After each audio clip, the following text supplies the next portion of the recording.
Presented by Kalyug Recording Studio, Maheshpur, Sanhala।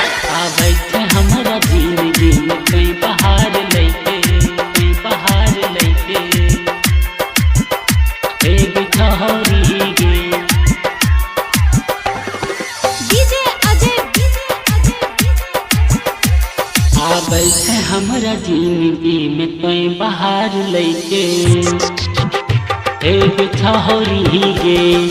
बैठे हमारा जिंदगी में कई बहार लेके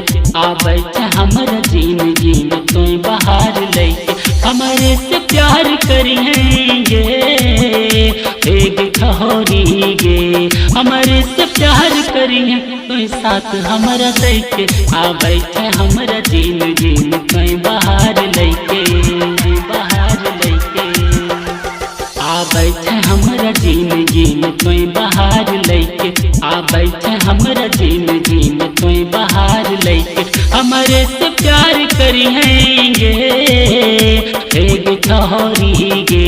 हमारे से प्यार करिए कोई साथ हमारा लेके बैठे हमारा जिंदगी में कोई बहार लेके बैठे हमारा जिंदगी में कोई बहार लेके एक ठहरी गे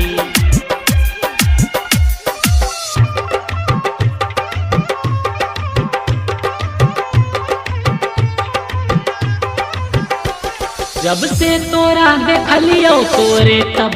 गेलियो एक ठहरी गे जब से तोरा देखलियो तोरे तब गेलियो दिल पे नाम तोहरे हम लिख दिलियो दीवाना तोर भलियो दिलवा के तोहरा दैके एक ठहरी गे दीवाना तोर भलियो दिलवा के तोहरा दैके हमारे से प्यार करिएंगे एक ठहरी गे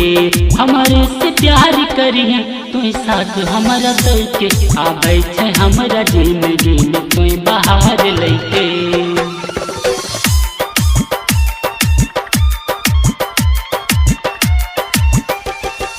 बैठे हमारा जिंदगी में कोई बहार लेके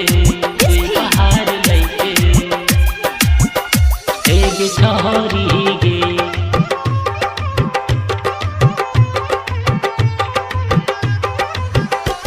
कर हमर उठ जइबो तोही मनई है एक ठहरी गे गर हमर उठ जइबो तोही मनई है नहीं छोड़बो साथ तोरो मैं हमरा कोई भूलई है जिंदगी बनी कर रही है हाथों में हाथ देके एक ठहरी गे जिंदगी बनी कर रही है हाथों में हाथ देके हमारे से प्यार करिएंगे एक ठहरी गे हमारे से प्यार करिए तो साथ हमारा देके बैठे हमारा जिंदगी में कोई बहार लेके कलयुग रिकॉर्डिंग स्टूडियो महेशपुर।